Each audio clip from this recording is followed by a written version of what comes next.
فكرة جديدة ونتيجتها بجد تحفة. هنستخدم فيها أي 3 أزايز بلاستيك، أي 3 أزايز بلاستيك موجودين عندك، ومش هتفرق أزايز ايه. دي أزايز شاور.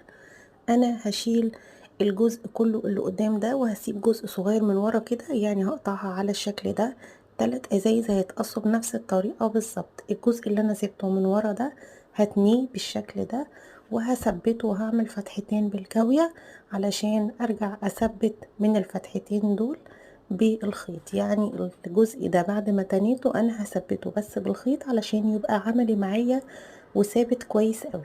الفتحتين ممكن نعملهم بمفك متسخن على النار، مش هتفرق خالص لو مش عندك الكاوية. التلات ازايز كده عملتهم نفس الشكل. جبت ماسورة ستارة، قطعت قطعة صغيرة منها بسكينة مشرشرة، سكينة المطبخ العادية هتقطعها. غلفتها بستيكر، حتة ستيكر صغيرة قوي غلفتها، وكان شكلها تمام جدا. تنيت الاحرف كلها في الفتحتين على جنب الماسورة، وبدأت ازين كده الاجزاء اللي انا اخدتها من الازايز دي بشريط ستان. عملت بس الجزء ده على حرف الازازة من فوق، والتلاتة عملتهم نفس الشكل. هبدأ بقى ادخل الماسورة في الجزء اللي انا تنيته بالشكل ده.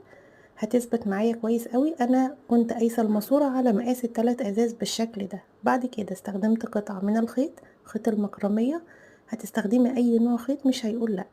اخدت الجزء ده كده ودخلته وربطت الجزء ده كده جزئين في بعض، وهبتدي الف الخيط بحيث ان الرابطه تدخل جوه الماسوره وما يبقاش ليها اي اثر. ده هيديني شكل احلى وفينش احلى.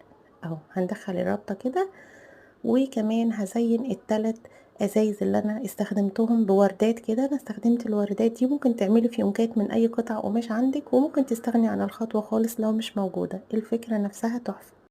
تعالوا بقى بصوا انا حطيته فين. هنحطه في المطبخ. انا استخدمته في المطبخ، ممكن تستخدميه بقى لاي او ادوات عندك في المطبخ، وممكن تستخدميه كمان في اوضة الاولاد او في اوضتك، زي ما تحبي استخدميه. هو عملي جدا وشكله تحفة.